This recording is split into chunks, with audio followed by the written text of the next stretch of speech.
Hey guys, Eric here, Mr. Fired Up Wealth, and today I'm going to bring you one of the most controversial IPOs probably of all time, and that's Palantir. They know everything about you, they know everything about me. You're going to want to find out more about this company. I'm going to give you the good, the bad, and the ugly. Stay tuned.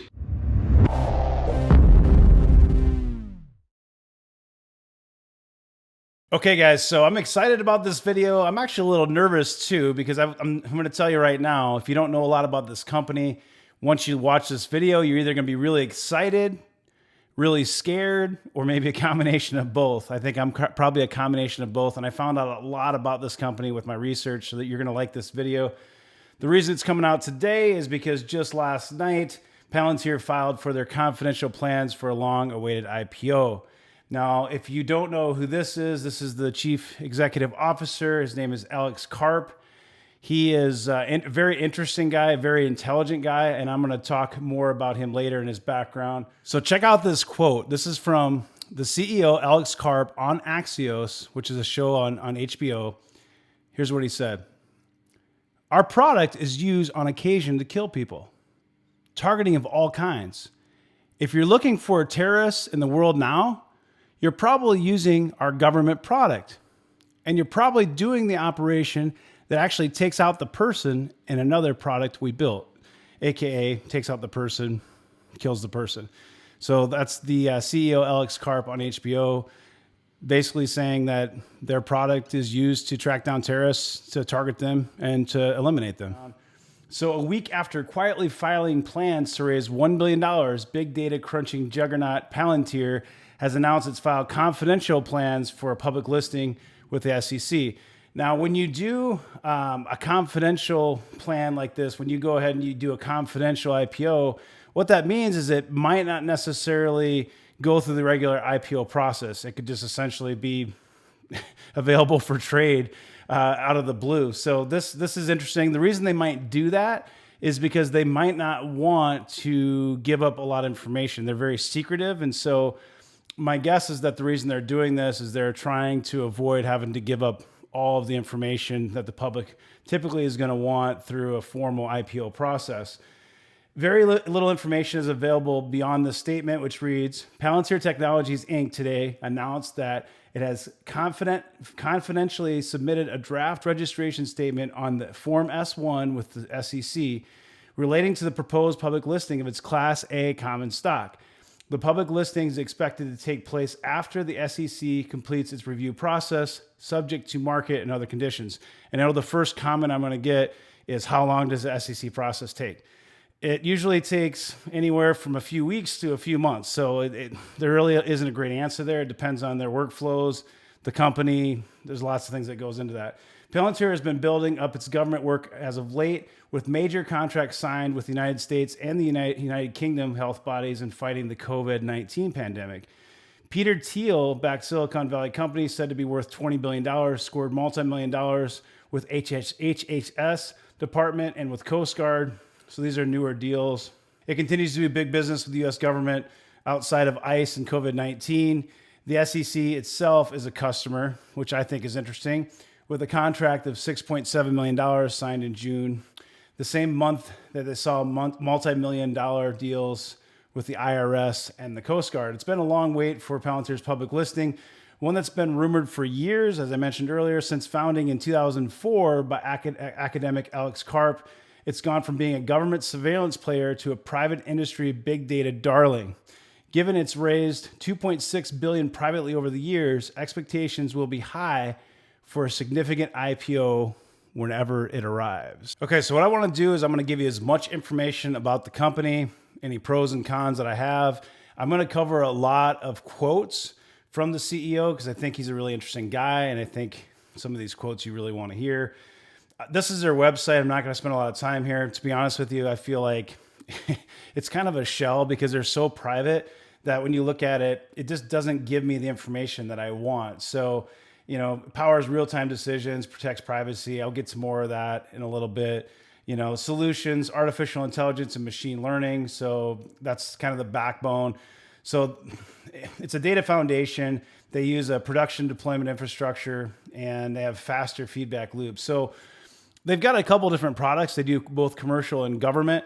And what they really pride themselves on is basically to build an engine that can take data from anywhere, pull it together, and allow people to access it with certain privileges. So, I might have different privileges than you might have if we're on the same system, et cetera. It also allows different countries to communicate intelligence on, criminals, bad guys, terrorists, et cetera, without sharing everything within the database. So, when you think about that, there's a lot of companies out there that do this type of work, but they do have some differentiators, and I'm going to get to that part here in a few minutes, so please stay tuned. Here's a quote from Alex Karp, the CEO of Palantir, and he said, "We built Palantir starting in 2004 to supply the U.S. intelligence community with a world-class software platform. We built one called PG, which now powers a lot of the Western world, both inside the U.S. and Europe. Allows intelligence, defense, and police officials to more accurately track data and the people that are interested in tracking in accordance of the law. We built platforms for special operators and in the data aggregation space." So they essentially went from a niche player for the highly classified intelligence community to what you now would call the platform upon which most data analytics are done inside and outside of the US in the course of just the last 10 years. He also said, "We went from being a small company to a company that powers most of the West and its key institutions, including US Homeland Security." Okay, so quick background on Alex Karp, because he's a very interesting guy. His full name is Alexander Karp. He was born in 1967. That makes him 52 years old. He's an American billionaire businessman, of course, the co-founder and CEO of the software firm Palantir Technologies. He's actually from Philly. He graduated Central High School in 1985. He did some studying at Stanford University. But what I thought was interesting is he has a doctorate in neoclassical social theory from a university in Frankfurt. So a doctorate in neoclassical social theory. And you could question, how does he go from that PhD to doing what he's doing now? But it does make sense if you really get into the weeds of it all. Prior to co-founding Palantir, he actually he founded a London-based money management firm, and he's also on a couple boards like BASF. But he's a very interesting guy. He's got some publications. He says his net worth is 1.3 billion as of January 2020. I think it's probably a lot more than that because no one really knows what Palantir is going to be worth if it goes IPO. But super interesting guy.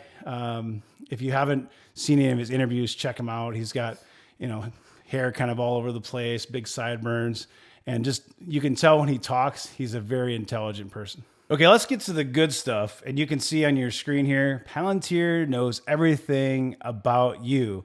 And this article does a good job of capturing lots of things that's going on. I'm going to put this article in a link in the comments, or actually in the description of the video below. So feel free to take a look at this. I'm not going to cover it in detail because it is pretty long, but you can see, I kind of like this, Palantir knows everything about you, and it's your home address, your vehicle, your arrests, all this kind of stuff. So what's going on with this company? There's a couple things I want to point out. This is going to give you a whole background here of the company and where they came from. So this part's important, I think. So founded in 2004 by Peter Thiel and some fellow PayPal alumni, Palantir cut its teeth working for the Pentagon and the CIA in Afghanistan and Iraq.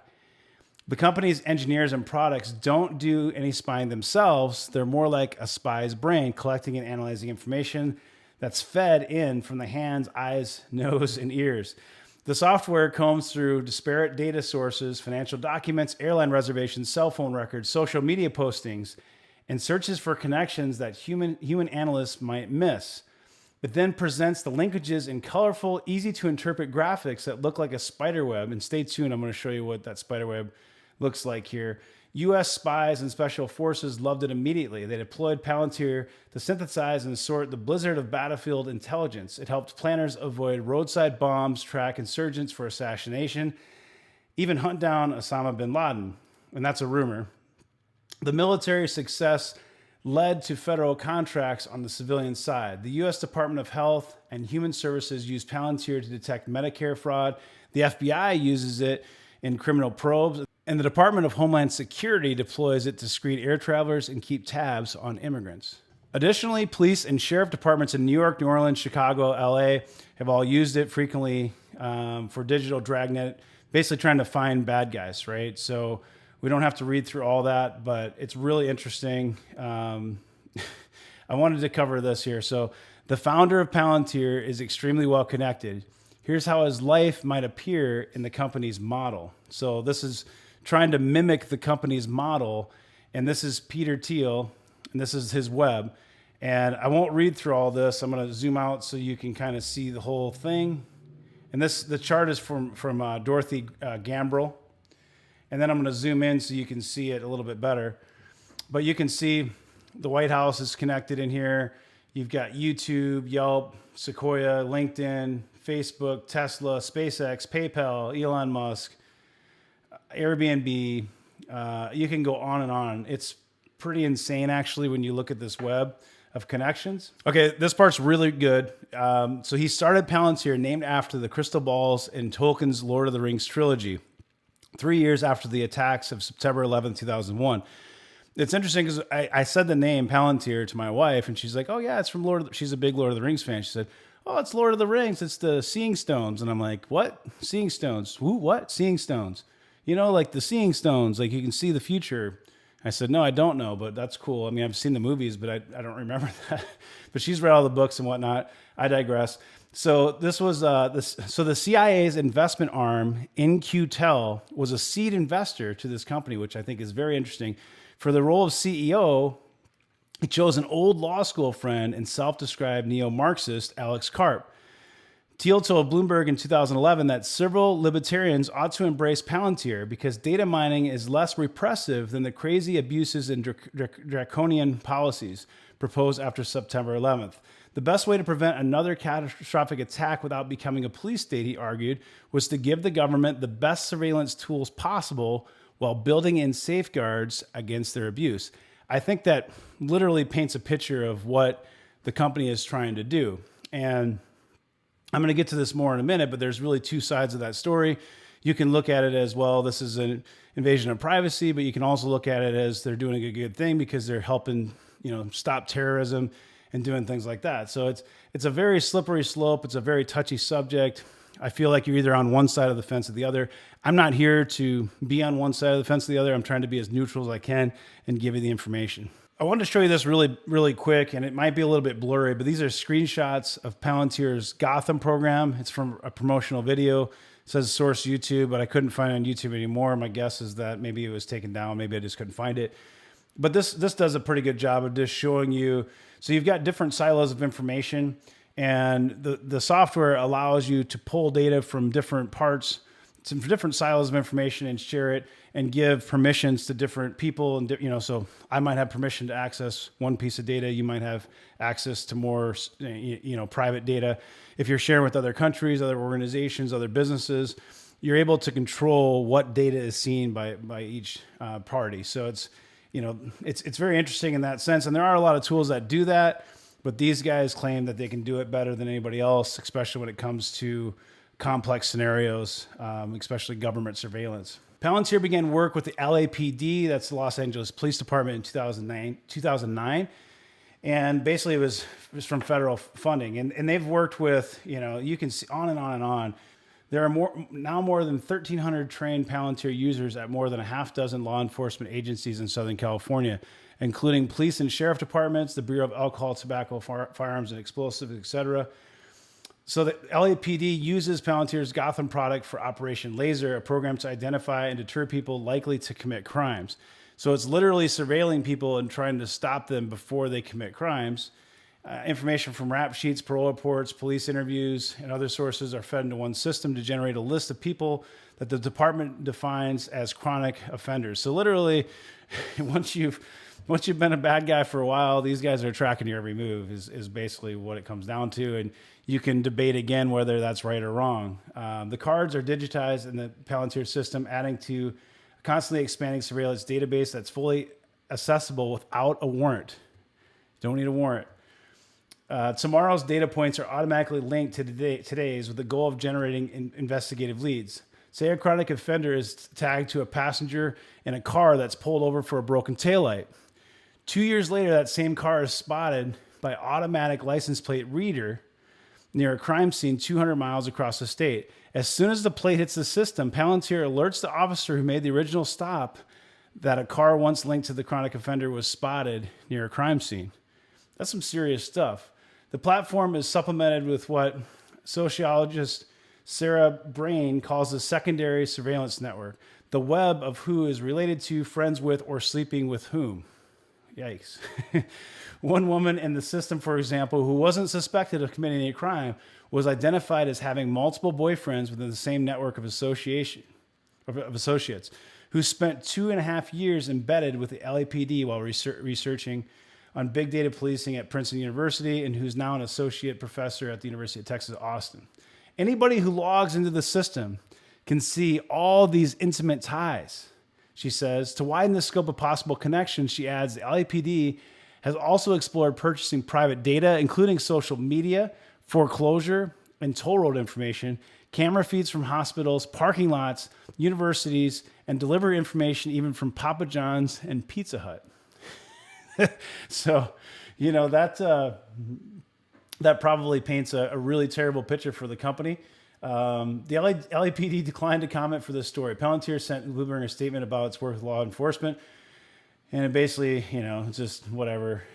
I'm not even going to read it. All they're basically saying is blah, blah, blah, blah. We're doing things right, blah. As a company, we determine the types of engagement and general applications of our software with respect to those overreaching considerations. They're going to tell you that they have mandates in place. They have controls in place that the information is not abused, but how you regulate that, that's a whole nother story. So ICE has been a big issue for these guys. It's been very controversial. You know, I'm not going to spend too much time on it, but in Chicago, at least 2 immigrants were detained.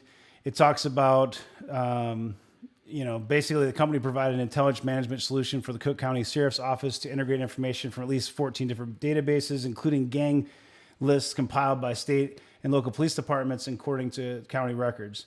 Palantir also has a $41 million data mining contract with ICE to build the agency's investigative case management system. One of the detained men, who was a 30-year-old shop mechanic, was injured when 6 ICE agents burst into his family home last March without a warrant. He'd been listed in a local gang database twice in rival gangs, and he spent the next 9 months in federal detention. And this goes into a whole bunch of detail about this. But basically, if you want to read this, you certainly can. Palantir tries to court corporate customers as more conventional software company. Fewer forward deployed engineers will mean fewer human decisions. So this is interesting too. So JP Morgan's experience remains instructive.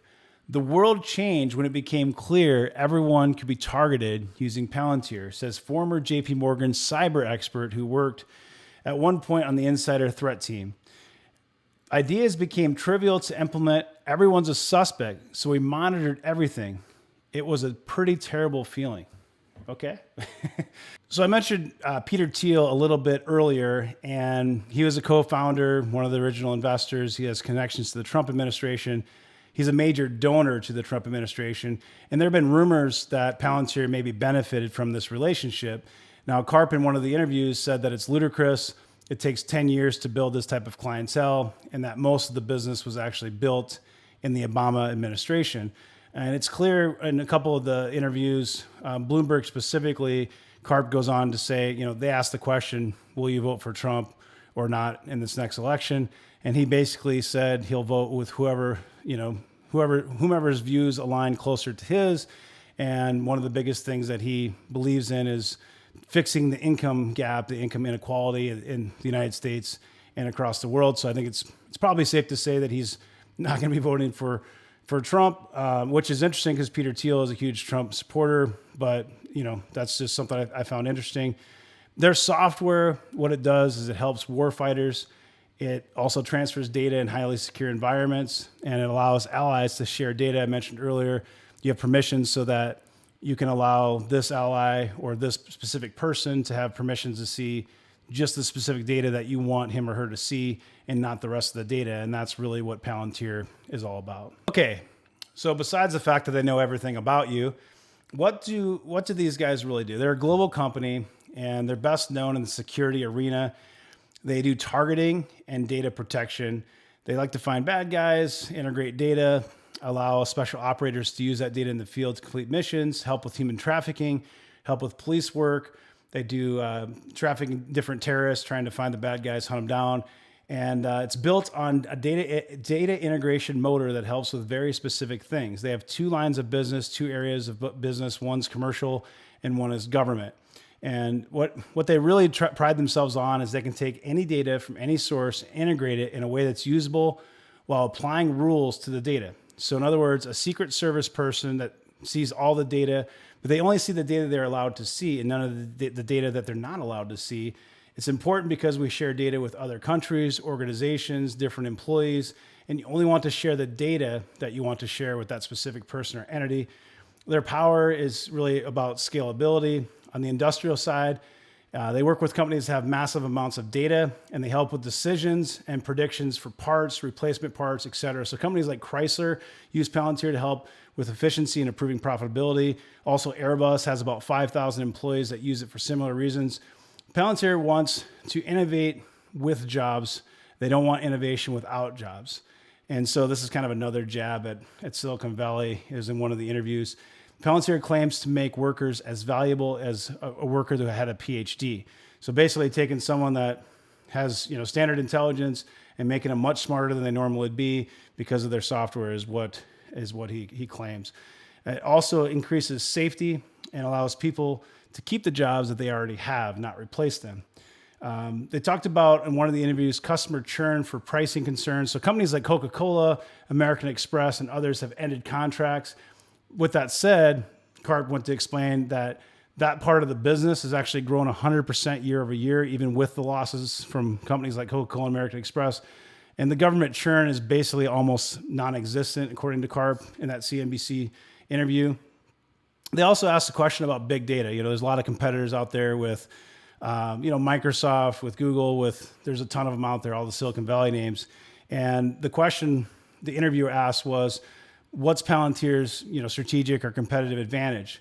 And the answer was that they go deeper into integration and basically also with data integration. So they priced the analytics stacks for free. So when you buy something from Palantir, the analytics stack is included in the price.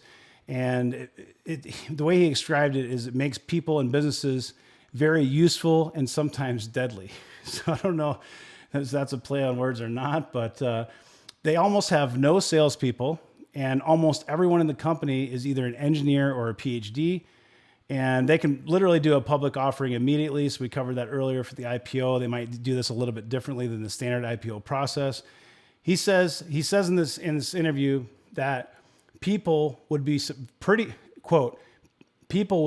surprised at the quality of the revenue, positively surprised how a creative company can create margins that are significantly better than what people normally see. The CEO was interviewed at Davos in January of 2020 before the pandemic. And I think it's one of the better interviews. It was on CNBC, and it paints a really good picture about 2019 and where they were at coming into 2020 before the whole pandemic. So I'm going to do my best to summarize that for you. It's kind of a long video, so I'm just going to go through some of the bullet points here. But basically in 2019, they had a bunch of huge contracts. 5 years ago, they rebuilt their core product and revitalized their go-to-market strategy. And the government to commercial ratio is about 50-50, so 50% government, 50% commercial work. But their roots are very strong in government agencies, as we've kind of discussed earlier. They had two very large public contracts in 2019 and several private contracts. There was a $1.5 billion total amount in new government contracts in 2019. And one was to provide the DoD a global operating system and software with an accelerated timeline. It basically transformed the way that decisions are made for the DoD in what essentially is he called it the largest data organization in the world, which is interesting. They're constantly crunching data, trying to find bad guys, trying to get intelligence on enemies, things like that. The core mission of our company, this is a quote, the core mission of our company always was to make the West, especially America, the strongest in the world, the strongest it's ever been, and for the sake of peace and global prosperity. And then he also said something about, do you think that a war fighter, so he said most of Palantir's clients are war fighters. Do you think a war fighter is going to trust a company that pulls out because their idea or product is unpopular with some of their employees? Referring to Google, Maven, and some others in Silicon Valley, there's constantly a a war, it seems like, between him and Silicon Valley. They've never really, according to Karp, they've never been involved with intrusive software, which I guess I don't really understand where he's coming from there, because if he's collecting all the data, I think what he's saying, he's not monetize. They're not trying to monetize the data that they get when they do intrusive type scenarios. So that to me, that's a little bit interesting way to look at it. In their mind, they do everything the right way and they're not doing anything wrong, and that they're helping, the world be a better place. So, there's two sides of that story. Again, I'm here just to give you the neutral approach. They actually did take over the Maven project from Google. He wouldn't admit that, but basically did in the interview, kind of in a roundabout way. And he said that military AI will determine the lives of your kids. He feels it's that important. The country with the most powerful AI will determine the rules. He called it tech nuclear arms, which I thought was very interesting. And I think he was talking about Maven. He said, this is a quote, "This program will quite literally determine who is standing here," and he was in Davos, "and what they are saying in 5 years." So I'm gonna read that again. "This program will quite literally determine who is standing here and what they're saying in 5 years." That's honestly what he believes, how powerful this program is gonna be. If America brings its A game in software, we will win. Basically, he's talking about if Google is not gonna help the United States be the best in the world at software, then we're bringing our C game and not our A game. And if we want to win, the war on terrorism and just the war in general of peace and prosperity, that, we need to bring our A game as the Western world, is the way he puts it. So they also talked about privacy. Should Apple phones, should they open up their phone data to help the government with terrorism? And Karp says we need to reach a consensus on this. I gathered that he feels Apple should probably allow the government to do it, but he didn't actually say it. But I felt like he did in a roundabout way. That's how I interpreted it, at least. He fully believes that Palantir protects you from terrorism, and he mentioned the IPO that they were preparing internally. So that was back in January of 2020. Okay, so what's my take on Palantir? Obviously, I gave you a lot of information. I know this video is kind of long, but I literally did everything I could to make it concise, give you the good, the bad, and the ugly. This is one of the most interesting companies that I've researched probably ever. And there's part of me that loves the company and there's part of me that has reservations about the company. I'm kind of neutral at this point. I think I probably will invest in the company just because it's such a unique opportunity. Obviously, it depends on the price and all those different things. Most IPOs with hype around it like this, they usually skyrocket, they pop. A lot of times they drop. A lot of times I wait for the drop. But you look at Lemonade. Now Lemonade, that thing basically popped, it barely dropped, and then it popped again, and now it's dropping. But to time that thing can be very difficult. So if you're gonna invest in an IPO and you want to have it for a long-term hold, the best thing you probably can do is just buy maybe a fourth of your position as soon as you can get into the IPO, and then dollar cost average in. If you're trading, there's usually a lot of unique opportunities for trading IPOs like this, and you can make a lot of money if you know what you're doing, especially if you're patient and you try to time it just right. But I'll keep you posted. Please subscribe. I'll make sure to keep the channel posted on this IPO as well as the Snowflake IPO. If you haven't been to our website, there's firedupwealth.com, also the Facebook group. Just go to Facebook, type in Fired Up Wealth. We'd love to have you there. Thanks for watching. Have a great rest of your day. Take care.